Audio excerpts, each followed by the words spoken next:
দিল্লির মসনদে তখন সম্রাট আকবর। উত্তরপ্রদেশের কানপুর থেকে বাংলায় ভাগ্য অন্বেষণে চলে এলেন এক যুবক।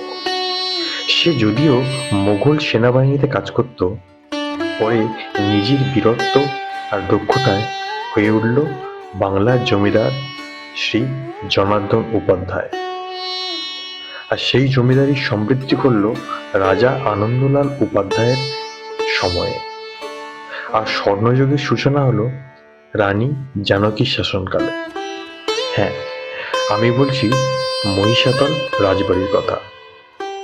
রানী জানকীর স্বামীর উপাধি অনুযায়ী উপাধ্যায় থেকে গড় রাজবংশের প্রতিষ্ঠা হলো। আর রানী জানকীর হাত ধরেই সূচনা হলো মহিষাদলের সুপ্রাচীন রথযাত্রা। পুরনো রাজবাড়ি যদিও ভগ্নপ্রায়, তবে নতুন রাজবাড়ি ফুলবাগ প্যালেস এখন পর্যটকের কাছে অতি জনপ্রিয় ভ্রমণ স্থান। তো চলুন বেরিয়ে আসি তোজোর সাথে মহিষাদল রাজবাড়ি।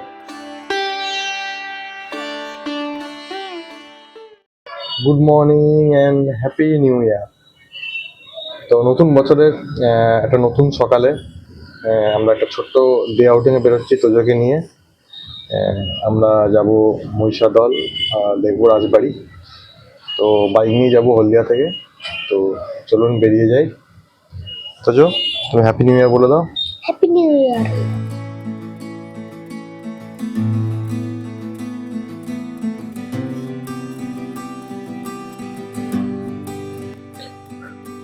সকাল সকাল হলদিয়া থেকে বেরিয়ে এগিয়ে চললাম মহিষাদলের দিকে।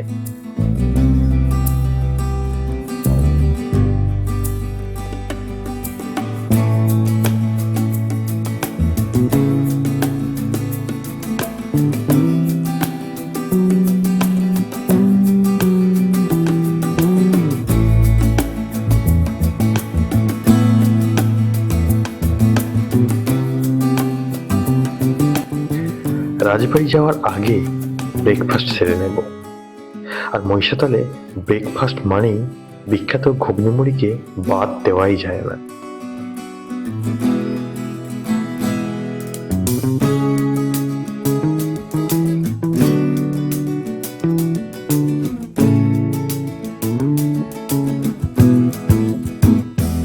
এই পৌঁছে গেলাম মহিষাদলের বিখ্যাত ঘুগনি গলিতে।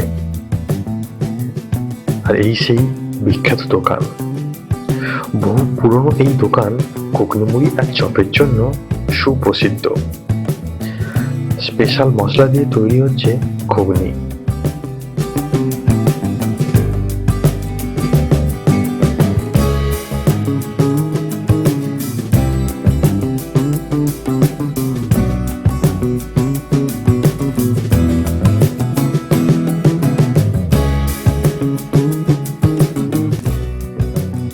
এই এসে গেছে ঘুগনি আর মুড়ি।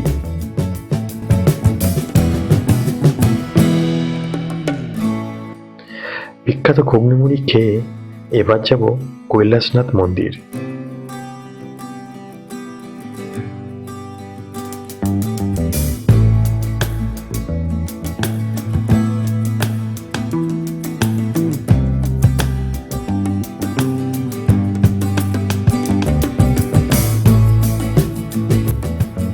এই ডান দিকে মহিষাদলের রাজবাড়ির হাতে তৈরি রাজ কলেজ।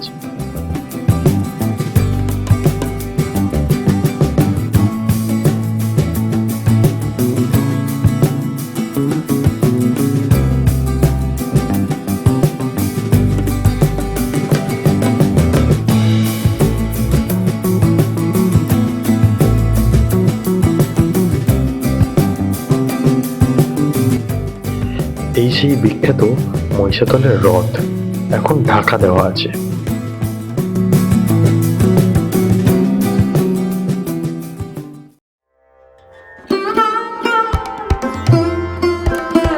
আমরা পৌঁছালাম কৈলাসনাথ মন্দির। এখানে টিকিট মূল্য 22 টাকা।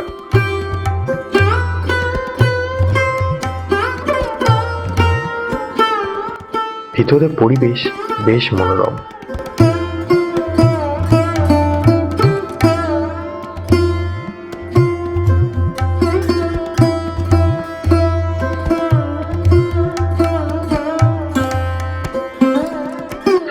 পুকুরের উপরে ব্রিজটি বেশ মনোমুগ্ধকর।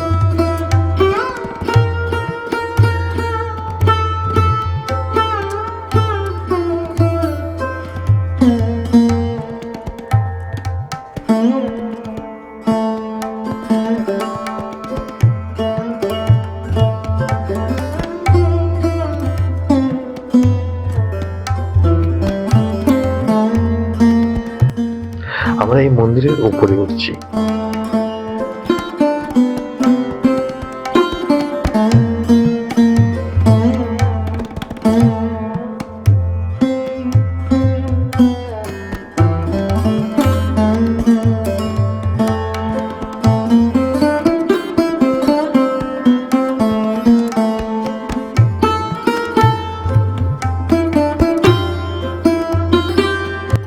উপর থেকে অসাধারণ দৃশ্য বেশ ভালো লাগে।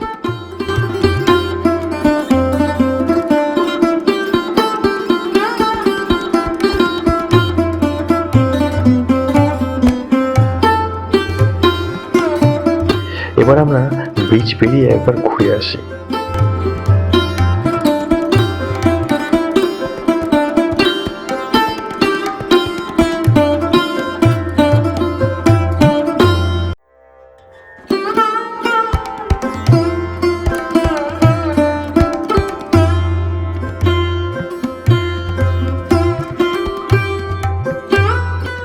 ছোট্ট একটা চিলড্রেন পার্ক আছে, এখানে বিবাহেরও ব্যবস্থা আছে।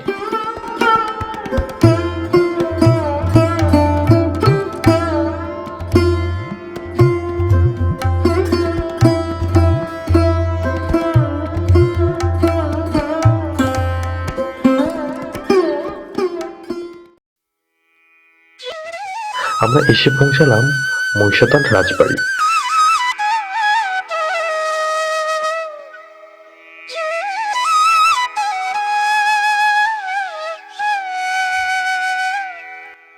টিকিট কেটে আমরা এগিয়ে গেলাম প্রাসাদের দিকে।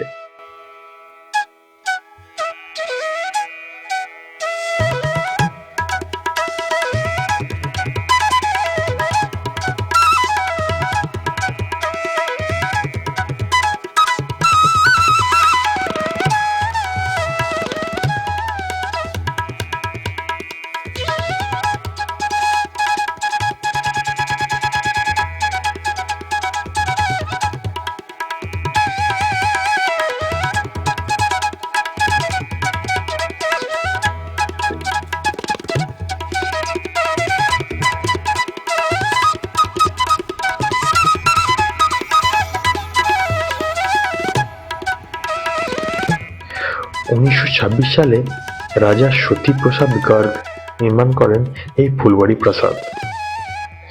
প্রাসাদটি ইউরোপীয় স্থাপত্যশৈলীতে তৈরি এবং অত্যন্ত দৃষ্টিনন্দন। বর্তমানে এই প্রাসাদের একটি অংশ মিউজিয়াম হিসাবে ব্যবহৃত হয়, যেখানে রাজাদের ব্যবহৃত আসবাবপত্র, অস্ত্রশস্ত্র এবং দুর্লভ তৈলচিত্র সংরক্ষিত আছে।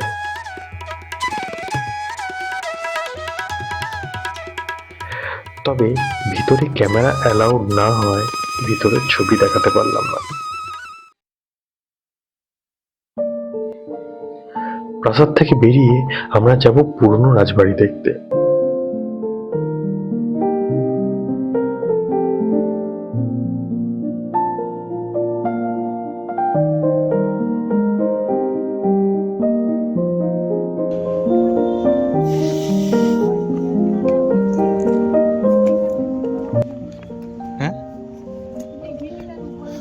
না, এই ঢিপিটায় আগে হচ্ছে দুর্গাপূজার সময় এর উপরে কামান দিয়ে মানে তারপরে দুর্গাপূজা শুরু হতো আর কি। এখন নাকি শুধু বাজি ফাটানো হয় আর কামান দাগা হয় না। হ্যাঁ, এই ঢিপিটার ওপরে ওদিকে আমবাগান আছে। রাজবাড়ির আম্রকুঞ্জের মধ্য দিয়ে আমরা পুরনো রাজবাড়ির দিকে যাচ্ছি।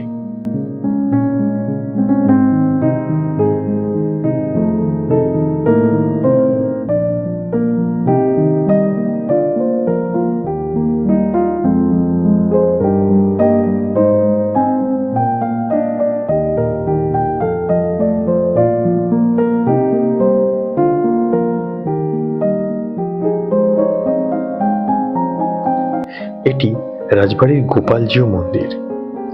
দুপুর 12টা থেকে 4টে পর্যন্ত মন্দির বন্ধ থাকায় বিগ্রহ দেখা হলো না, তবে মন্দির চত্বরটি খুব সুন্দর।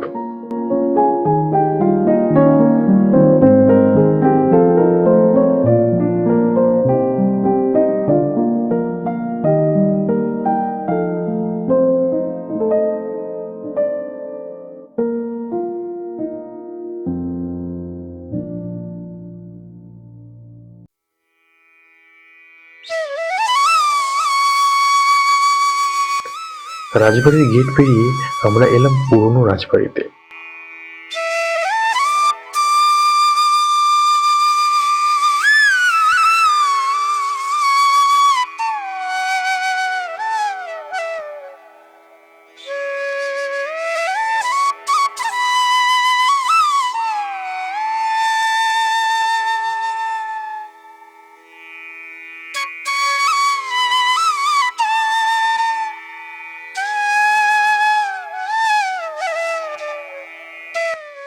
বর্তমানে এই রাজবাড়িকে পুনরুদ্ধার করার কাজ চলছে।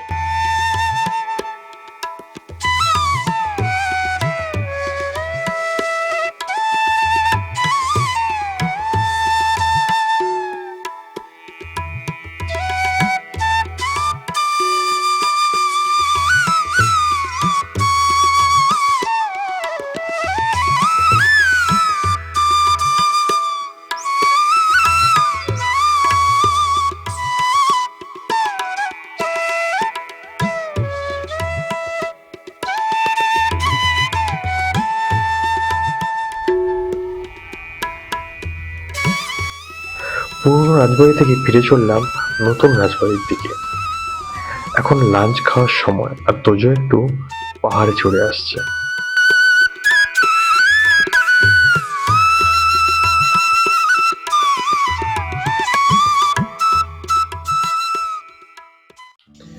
রাজবাড়ির লাগোয়া রাজার হালেতে আজ লাঞ্চ করব।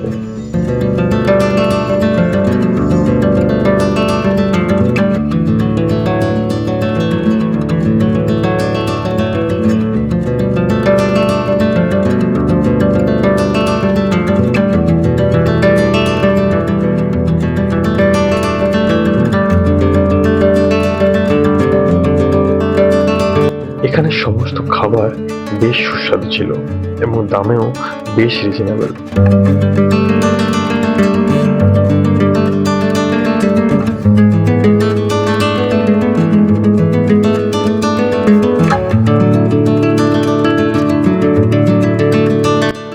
খাওয়া দাওয়া শেষ করে আমরা এগিয়ে চললাম বাড়ির উদ্দেশ্যে। আমি ফিরছি আমার বাড়ি ফলতা, তাই কুগরাহাটি থেকে ভেসেল পেরিয়ে যাব। আজ তবে এই পর্যন্ত। আশা করি তোজোর সাথে মহিষাদল রাজবাড়ি আপনাদের ভালো লেগেছে।